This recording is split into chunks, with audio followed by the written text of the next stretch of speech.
So guys आपका एक बारी फिर से स्वागत है हमारे डेली रेसलिंग एपिसोड नंबर 923 पर and it's amazing we are very close to mark 1000। So आप भी जल्दी से लाइक एंड सब्सक्राइब कर दो अगर चैनल पर नए हो तो। और आज तो जरा बात शुरू कर ली जाएगी द समर स्लैम के भोकाल से, क्योंकि आजकल करते करते हमारे the best in the world CM Punk fully clear हो चुके हैं और उनका मैच जो ड्रू मैकिंटायर के साथ होना था एक समर स्लैम वो ऑफिशियल भी हो चुका है विद द स्मैशिंग ट्विस्ट, क्योंकि सेथ फ्रीकिन रॉलिंस बनने वाले हैं यहाँ पर स्पेशल गेस्ट रेफरी, जिसका मतलब साफ है कि ये मैच एटलीस्ट 100% रिजल्ट पर तो नहीं आएगा, कुछ ना कुछ धांधलेबाजी जरूर होगी। और अगर सही में कहा जाए ना कि सेथ रॉलिंस को खुद ही लड़ना पड़ जाएगा इस मैच में, देखो ये कहना गलत भी नहीं होगा क्योंकि इस मैच में भर भर के आर्गुमेंट्स होने वाले हैं जिसकी वजह से सेथ रॉलिंस को भी फाइट में इन्वॉल्व होना ही पड़ेगा। एंड गेस व्हाट, इस मैच के हाइप ने Cody Rhodes versus solo Sikoa को भी धोकर रख दिया है, क्योंकि भले वो मेन इवेंट हो लेकिन बात पंक वर्सेस मैकिंटायर की जा रही है आज हर जगह। जब से सेथ रॉलिंस इस चीज में इन्वॉल्व हुए हैं तब से तो एक अलग ही आग लगी हुई है लोगों के बीच में। बाकी आप इस वीडियो को एंड तक पूरा देखना क्योंकि अभी तो बहुत कुछ ऐसा है जो आपको समर स्लैम से पहले पता होना चाहिए। एंड नाउ आप देख रहे हैं रेसलमैनिक्स एंड सब्सक्राइब करना तो बनता है। वेल गाइस, भले ही लोगन पॉल 260 दिन से यूएस चैंपियन हो, सोशल मीडिया इन्फ्लुएंसर हो या फिर प्राइम ड्रिंक के मालिक ही क्यों ना हो, लेकिन इसका मतलब ये तो नहीं है ना कि उनके साथ सब कुछ अच्छा ही होता रहेगा। या फिर ऐसा भी है क्योंकि अभी हाल ही में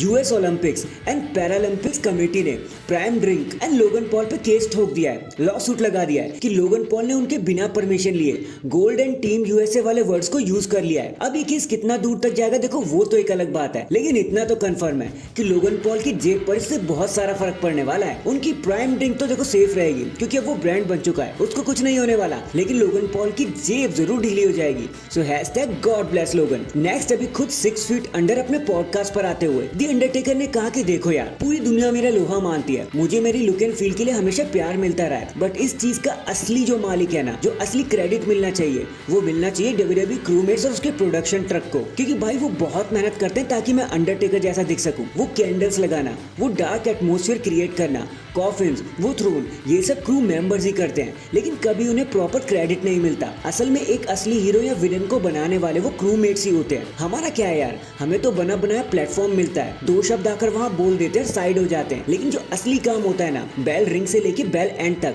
वो सब क्रूमेट्स का ही होता है। तो इनका शुक्रिया हमें कहना चाहिए। एंड ये क्या कर दी अंडरटेकर शांत हो गए। आई मीन अगर किसी को अभी भी डाउट होगा कि उन्हें the greatest of all time क्यों कहा जाता है, तो उसका डाउट इस कमेंट के बाद क्लियर हो गया होगा। इसलिए तो अंडरटेकर को हमेशा लॉकर रूम लीडर कहा गया है और वो आगे आने वाले 100 सालों तक भी रहेंगे। Hashtag respect infinity. इसके बाद लास्ट मंडे नाइट रॉ जो हो रहा था ग्रीन बे विस्कॉन्सिन से, उसकी व्यूअरशिप निकलकर अब हमारे सामने आ गई है, विच इज 1.793 मिलियन की व्यूअरशिप। ये लगातार 10वां हफ्ता ऐसा बना जब रॉ ने कैसे भी करके 1.7 का मार्क कैरी कर लिया, इससे नीचे नहीं गए। वैसे तो स्टार्ट का जो आवर था वहां पे रेटिंग्स 1.805 तक पहुंच गई थी, लेकिन आगे चलते चलते शो अपने ही हालातों पे आ गया, अपने औकात पे आ गए ऐसा कह लो। अब मंडे नाइट रॉ के साथ तो देखो यही चलता रहता है। नेक्स्ट अभी सैमी ज़ेन ने एक इंटरव्यू देते हुए बताया कि देखो यार, ड्रैगनओव में कुछ तो ऐसा जो मुझे इंप्रेस करता है। मैंने बहुत से रेसलर्स को आते जाते देखा है, कुछ बहुत ही अच्छे और कुछ उनसे भी खतरनाक, बट ये जो ड्रैगनओव है ना, ये कुछ स्पेशल है। ये जब रिंग में आता है तो ऐसे लगता है जैसे इसकी लाइफ ही दांव पे लगी है, कि अगर ये मैच नहीं जीता तो मर ही जाएगा। ये चीज सब में नहीं होती और सब में देखने को मिलती भी नहीं है। बहुत से कम रेसलर होते हैं जो ऐसे किलर इंस्टिंक्ट अपने पास रखते हैं, और यही छोटे मोटे जो एक्स फैक्टर होते हैं ना,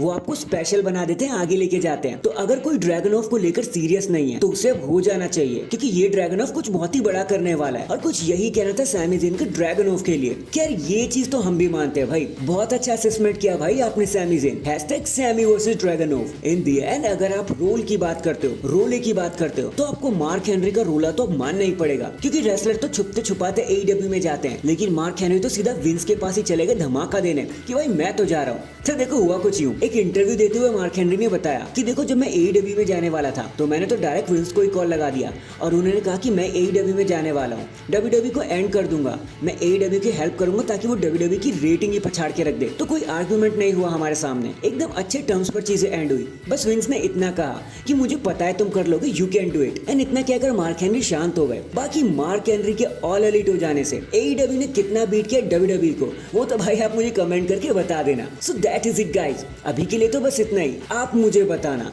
भाई आपको क्या लगता है, सीएम पंक वर्सेस मैकिंटायर कौन जीतने वाला इस एपिक एनकाउंटर को, कमेंट करके जरूर बताना। एंड चैनल पर नया है तो चैनल को जल्दी से लाइक एंड सब्सक्राइब कर दो। बाकी मैं मिलता हूँ आपसे किसी और अपडेट के साथ, तब तक के लिए अपना ख्याल रखें और खुश रहें।